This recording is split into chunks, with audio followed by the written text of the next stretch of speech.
عثمان، ساری کائنات کا احتساب حساب قیامت کے روز ہوگا،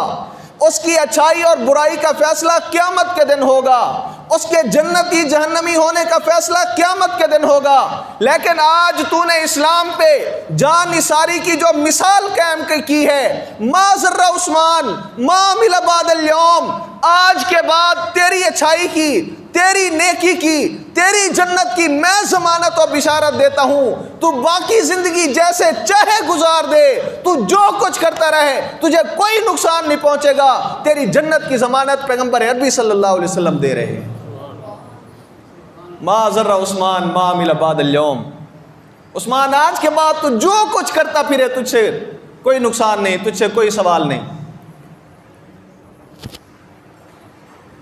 اور یہ جان نثاری کی اور اپنے آپ کو، اپنے مال کو، اپنے اسباب کو اسلام پہ نچھاور کرنے کی ایک بڑی مثال تھی۔ آپ مدینہ منورہ تشریف لاتے ہیں، مسجد نبوی کے لیے جگہ کی ضرورت پڑی، آپ علیہ السلام نے فرمایا کہ کون زمین خرید کر مسلمانوں کی مسجد کے لیے وقف کرے گا، اللہ تبارک و تعالیٰ جنت میں اس کو اس سے بہتر عطا کرے گا۔ حضرت عثمان رضی اللہ تعالیٰ نے زمین خرید کر وقف کر دی۔ پورے مدینہ کے اندر ایک ہی میٹھا کنواں تھا، شیریں کنواں تھا، جس کا پانی پینے کے قابل تھا، بیر روما۔ آپ نے فرمایا کہ کون اس کو خرید کر مسلمانوں کے لیے وقف کرے گا؟ حضرت عثمان رضی اللہ تعالیٰ نے بیر روما خرید کر وقف کر دیا۔ یعنی کہ جو بھی موقع آیا اسلام پہ خرچ کرنے کا، اسلام کو ضرورت پڑی تو بڑھ چڑھ کر اپنی اوقات سے زیادہ جناب سیدنا عثمان رضی اللہ تعالیٰ عنہ نے خرچ کیا۔ اور یہ آپ کی شخصیت کی ایک کرشماتی خصوصیت تھی کہ آپ ہر دل عزیز تھے، ہر آدمی کے دل کے اندر آپ کی رضی اللہ تعالیٰ عنہ کی محبت اور آپ کی قدر تھی۔ یہی وجہ ہے کہ صلح حدیبیہ کے موقع پر بہت زیادہ گفت و شنید کے بعد، سوچ و بچار کے بعد، جس شخصیت کو سفیر بنا کر قریش کے پاس بات چیت کے لیے، گفتگو کے لیے بھیجا گیا، وہ شخصیت جناب سیدنا عثمان رضی اللہ تعالیٰ عنہ کی تھی۔ اس لیے کہ ان کی شخصیت مسلم تھی، مسلمانوں کے اندر بھی اور غیر مسلموں کے اندر بھی۔ یہ اللہ تبارک و تعالیٰ کسی کو ایسا ملنسار، ایسا خوش اخلاق، ایسا وفادار کردار عطا کرتے ہیں کہ ہر بندے کے دل کے اندر اس کی عظمت اور اس کی قدر مسلم رہ جاتی ہے۔ حضرت عثمان رضی اللہ تعالیٰ عنہ، تقدیر کا فیصلہ تھا، جناب سیدنا عمر رضی اللہ تعالیٰ عنہ کے بعد تیسرے نمبر پر مسلمانوں کے خلیفہ منتخب ہو گئے۔ حضرت عمر رضی اللہ تعالیٰ عنہ نے ایک کمیٹی منتخب کی تھی کہ میری وفات یا شہادت کے بعد یہ لوگ جس کو خلیفہ منتخب کر لیں گے وہ مسلمانوں کا خلیفہ ہوگا۔ تو ان لوگوں نے، ان اہل حل و عقد نے جناب سیدنا عثمان رضی اللہ تعالیٰ عنہ کو مسلمانوں کا تیسرا خلیفہ منتخب فرمایا۔ جناب سیدنا عثمان رضی اللہ تعالیٰ عنہ نے نہایت تندہی کے ساتھ، دیانتداری کے ساتھ اور بہت زیادہ احتیاط کے ساتھ اس منصب خلافت کو سنبھالا، اس منصب خلافت کا حق ادا کیا۔ یمن سے کچھ صبائی، انہوں نے جب اسلام کو اس طرح پھلتا پھولتا دیکھا تو انہوں نے سوچا کہ اگر اسلام اسی طرح سے پھلتا پھولتا رہا تو پھر دوسرا کوئی مذہب وہ باقی نہیں رہے گا۔ اور مورخین کہتے ہیں کہ یہ صبائی وہی تھے جن کو جناب سیدنا عمر رضی اللہ تعالیٰ عنہ نے ایران کے اندر شکست دی تھی۔ انہوں نے اسلام کا لبادہ اوڑھ لیا تھا وقتی مصلحت کے تحت کہ اب کافر رہ کر تو ہم مقابلہ کر نہیں سکتے، لہٰذا اپنی جان بچاؤ اور ظاہری طور پر مسلمان ہو جاؤ۔ تو یہ وہی ظاہراً نظر آنے والے مسلمان تھے جن کی یہ باقیات تھیں۔ انہوں نے سازش رچائی کہ اب مسلمانوں کے اندر سے کوئی فتنہ کھڑا کیا جائے، کیونکہ باہر سے کا مقابلہ کرنا بہت مشکل ہو گیا ہے۔ انہوں نے پھر ذاتی کردار پہ حملے شروع کیے۔ جناب سیدنا عثمان رضی اللہ تعالیٰ عنہ پہ طرح طرح کے بے بنیاد الزامات لگائے، جن کا ہر مورخ اقرار کرتا ہے کہ وہ الزامات بے بنیاد تھے۔ مثلا حضرت عثمان رضی اللہ تعالیٰ عنہ اپنے عزیز و اقارب کو اہم عہدوں پہ فیض کرتے ہیں۔ مثلا یہ کہ حضرت عثمان رضی اللہ تعالیٰ عنہ بیت المال سے اپنے لیے خرچ کرتے ہیں۔ مثلا یہ کہ حضرت عثمان رضی اللہ تعالیٰ عنہ بحیثیت خلیفہ ہونے کے مسلمانوں کا جو اجتماعی رفاہ عامہ کا جو مال ہے وہ اپنے عزیز و اقارب کو عطا کرتے ہیں۔ حالانکہ یہ ساری چیزیں اگر بندہ سرسری طور پر بھی دیکھے تو حضرت عثمان رضی اللہ تعالیٰ عنہ جیسی عظیم شخصیت کے حوالے سے فیٹی نہیں بیٹھتی۔ اب عثمان رضی اللہ تعالیٰ عنہ وہ جو اسلام پہ اس قدر خرچ کر رہے ہیں، ان کو کیا ضرورت ہے کہ وہ بیت المال سے لے کے اپنے رشتہ داروں کو دیں گے؟ ان کے پاس کیا مال و اسباب کی کمی تھی کہ وہ اپنے رشتہ داروں کو، عزیز و اقارب کو اپنے مال سے ان کی اگر وہ امداد کرتے اور تعاون کرتے؟ محض ایک پروپیگنڈا کے تحت یہ الزامات اٹھائے گئے۔ ذوالحج کا مہینہ تھا، مسلمان حج کرنے مکہ مکرمہ گئے ہوئے تھے۔ جناب سیدنا عثمان رضی اللہ تعالیٰ عنہ اپنے چند ساتھیوں سمیت، جن میں حضرت علی رضی اللہ تعالیٰ عنہ، جناب حسنین کریمین رضی اللہ تعالیٰ عنہما، حضرت محمد بن طلحہ، عبداللہ بن زبیر، یہ چند، حضرت عباس رضی اللہ تعالیٰ عنہ، چند صحابہ کرام اور کچھ عامت المسلمین مدینہ منورہ کے اندر موجود تھے۔ صحابیوں نے دیکھا کہ یہ درست موقع ہے کہ یہ الغار کر دی جائے۔ وہ یمن سے چلے اور پہلے مدینہ منورہ کے اطراف کے اندر گھیراؤ کیا، حالات معلوم کیے۔ جب دیکھا کہ مسلمان حج پہ چلے گئے ہیں تو پھر مدینہ منورہ کے اندر داخل ہو گئے۔ جمعہ کا دن تھا، جناب سیدنا عثمان رضی اللہ تعالیٰ عنہ خطبہ دے رہے تھے۔ دوران خطبہ مسجد کے اندر سے ایک سپاہی، ایک ملعون کھڑا ہوا اور کھڑے ہو کے کہتا ہے کہ آپ مسلمانوں کے خلیفہ ہونے کے لائق نہیں رہے، آپ نے دیانتداری سے کام نہیں کیا ہے، لہٰذا آپ خطبہ نہیں دے سکتے۔ جناب سیدنا عثمان رضی اللہ تعالیٰ عنہ نے ہر چند اس کو سمجھانے کی کوشش کی، لیکن یکایک مسجد کے ہر کونے سے، ہر طرف سے یہی آواز بلند ہونے لگی۔ حضرت عثمان رضی اللہ تعالیٰ عنہ نے دوران خطبہ ان کو سمجھانے کی کوشش کی۔ باقی صحابہ کرام رضوان اللہ تعالیٰ علیہ مجمعین جو بیٹھے ہوئے تھے، انہوں نے ان کو روکنے کی کوشش کی، لیکن کیونکہ ایک منظم سازش کے تحت آئے ہوئے تھے تو انہوں نے پتھراؤ کیا، حملہ کیا، حتیٰ کہ جناب سیدنا عثمان رضی اللہ تعالیٰ عنہ ممبر سے بے ہوش ہو کر گر پڑے۔ تو جمعے کے دن دوران خطبہ ہی ان سپاہیوں نے، ان بلوائیوں نے جناب سیدنا عثمان رضی اللہ تعالیٰ عنہ پر حملے کی ابتدا کی تھی۔ آپ رضی اللہ تعالیٰ عنہ گھر تشریف لے گئے۔ جیسے ہی گھر تشریف لے گئے تو انہوں نے مسجد نبوی پہ قبضہ کر لیا اور یہاں سے اعلان شروع کر دیا کہ آج کے بعد ہم عثمان رضی اللہ تعالیٰ عنہ کو خلیفہ نہیں مانتے، لہٰذا ہم مسجد نبوی میں ان کو نماز نہیں پڑھانے دیں گے، نہ یہ مسلمانوں کو نماز پڑھا سکتے ہیں، نہ خود نماز پڑھنے کے لیے مسجد نبوی میں تشریف لا سکتے ہیں۔ چند دن گزرتے ہیں تو پھر یہ اعلان کر دیتے ہیں کہ آج کے بعد کھانے پینے کی کوئی چیز کسی کو بھی اجازت نہیں ہوگی کہ وہ حضرت عثمان رضی اللہ تعالیٰ عنہ کے پاس پہنچائے۔ یعنی محاصرہ شدید سے شدید تر ہوتا گیا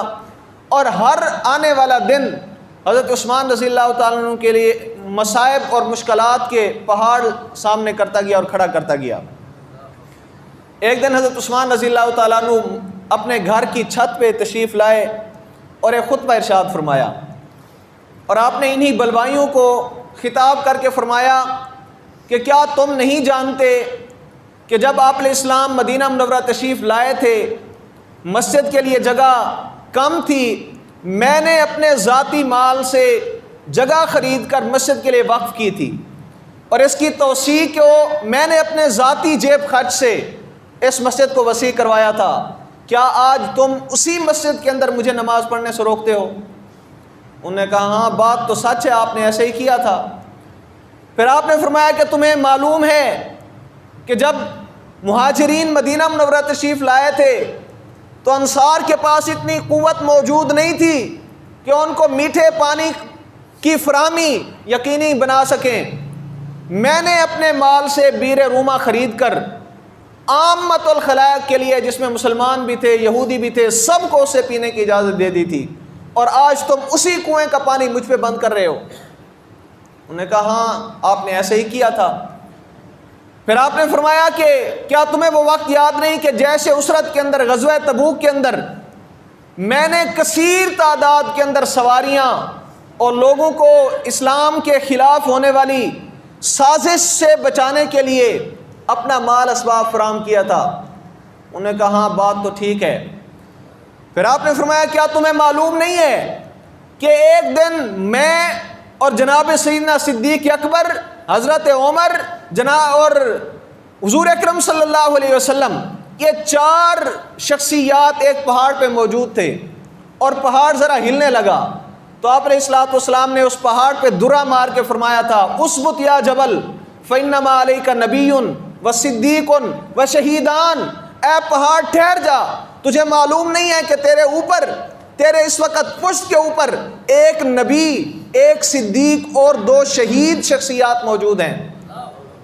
کیا ان الفاظ سے آپ علیہ الصلوۃ والسلام نے مجھے شہید نہیں قرار دیا تھا؟ انہوں نے کہا ہاں یہ بات بھی معلوم ہے، ثابت ہے۔ پھر آپ نے پوچھا کہ کیا تمہیں معلوم نہیں ہے کہ جس وقت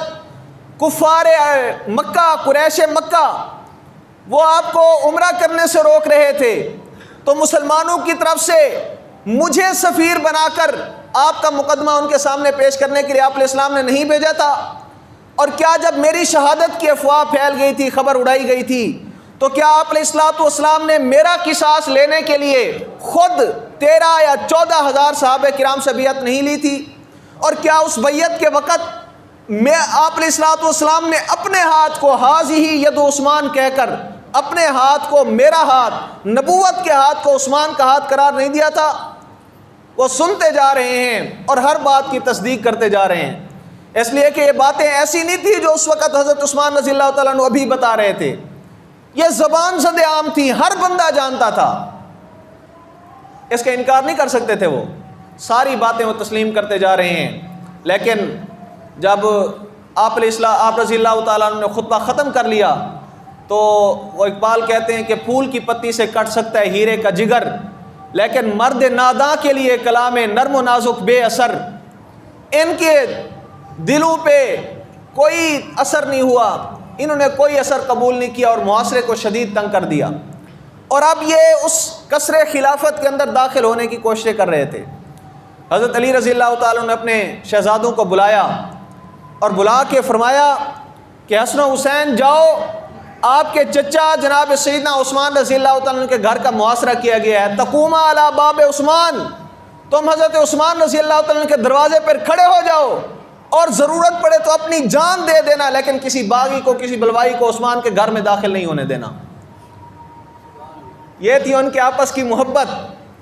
باہمی شیر و شکر تھے، رحماء بینہم۔ کل جناب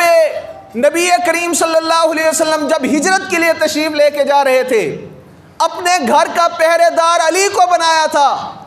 آج جب جناب عثمان رضی اللہ تعالیٰ عنہ پہ کھڑا وقت آتا ہے تو حضرت علی رضی اللہ تعالیٰ عنہ نے حسن و حسین کو حضرت عثمان رضی اللہ تعالیٰ عنہ کے گھر کے پہرے دار بنایا ہے۔ وہ گھر بھی عظمت اور شان والا جس کی پہرے داری علی نے کی تھی، اور وہ گھر بھی عظمت اور شان والا جس کی پہرے داری علی کے شہزادوں نے کی ہے۔ قدرت میں لکھا ایسا تھا، صحابہ کرام نے تجاویز دیں کہ یا تو ان کا مقابلہ کر لو، یا پھر مکہ مکرمہ تشریف لے جاؤ، یا پھر شام کی طرف تشریف لے جاؤ، لیکن آپ نے تمام تجاویز کو مسترد فرما دیا۔ کہتے ہیں میں مدینہ منورہ بھی نہیں چھوڑ سکتا، مدینہ منورہ کے اندر خون ریزی بھی نہیں کر سکتا، میں اپنی جان دے دوں گا لیکن اپنے حبیب صلی اللہ علیہ وسلم کی معیت، رفاقت اور جوار رسول صلی اللہ علیہ وسلم کو نہیں چھوڑوں گا۔ آخر کار جب شہادت کا وقت قریب آ پہنچا تو بلوائیوں نے دیواریں پھلانگ کر بلوائی گھر میں داخل ہوئے، اور سب سے پہلے ایک بدبخت نے لوہے کی ایک سلاخ سے وار کیا جو آپ رضی اللہ تعالیٰ کے سر پہ لگی اور خون کا فوارہ جاری ہوا۔ پھر ایک بدبخت آگے بڑھا اور وہ آپ رضی اللہ تعالیٰ عنہ کے جسم پہ، سینہ مبارک پہ چڑھ کے بیٹھا، اور اس نے اپنے نیزے سے جسم کے مختلف حصوں پہ 9 وار کیے، 9 زخم لگائے، جس سے خون کے چھینٹے اور فوارے نکل رہے تھے۔ پھر ایک آدمی نے تلوار سے وار کرنا چاہا، آپ کی بیوی جناب سیدہ نائلہ رضی اللہ تعالی عنہا، انہوں نے اپنے ہاتھ سے روکنا چاہا، ان کی 2 انگلیاں کٹ گئیں۔ زخموں کی اتنی زیادہ فراوانی تھی اور اتنا یکبارگی ان لوگوں نے حملہ کیا تھا، حملہ اتنا شدید تھا کہ آپ جان بر نہ ہو سکے اور آپ کی روح مبارک قفس عنصری سے جدا ہو گئی۔ جس وقت آپ رضی اللہ تعالیٰ عنہ کی روح نکل رہی تھی، آپ شہادت کا جام نوش فرما رہے تھے، آپ کا خون قرآن کریم کی اس آیت پہ گر رہا تھا، فَسَيَكْفِيكَهُمُ اللَّهُ وَهُوَ السَّمِيعُ الْعَلِيمُ۔ ان کو اللہ تبارک و تعالیٰ کافی اور وہ سب سننے والا جاننے والا ہے۔ اور آپ کی زبان پہ کلمات تھے، بسم اللہ وتوکلت علی اللہ، اللہ کے نام سے خدا پہ بھروسہ رکھتے ہوئے، یعنی کہ 40 دن کی بھوک پیاس کی شدت کے باوجود جناب سیدنا عثمان رضی اللہ تعالیٰ نے قرآن کی تلاوت نہیں چھوڑی، اللہ پہ بھروسہ نہیں چھوڑا۔ فَسَيَكْفِيكَهُمُ اللَّهُ کی آیت پہ آپ کے خون کا قطرہ گرا۔ کل بروز محشر جب اللہ کی دربار میں شہداء پیش ہو رہے ہوں گے، کسی کے شہادت کی گواہی احد کے میدان دے رہے ہوں گے، کسی کی شہادت کی گواہی بدر کے میدان دے رہے ہوں گے، کسی کی شہادت کی گواہی صحرا و جبل دے رہے ہوں گے، کسی کی شہادت کی گواہی دنیا کے مختلف مقامات، طبقات اور روح ارضی کی مختلف مخلوقیں دے رہی ہوں گی، لیکن حضرت عثمان رضی اللہ تعالیٰ عنہ وہ عظیم الشان شہید ہیں، وہ باوقار شہید ہیں جن کی شہادت کی گواہی کے لیے بروز معاشر خدا کا قرآن بولے گا، فَسَيَكْفِيكَهُمُ اللَّهُ وَهُوَ السَّمِيعُ الْعَلِيمُ۔ حضرت عثمان رضی اللہ تعالیٰ عنہ کی شہادت بھی اسلام کی بے مثال عظیم الشان اور عدیم المثال شہادتوں میں سے ایک ہے، جس کی وقوع پذیری اسی ماہ ذوالحجہ کے اندر ہے۔ دعا ہے کہ اللہ تبارک و تعالی ہمیں جناب سیدنا عثمان رضی اللہ تعالیٰ عنہ کے کردار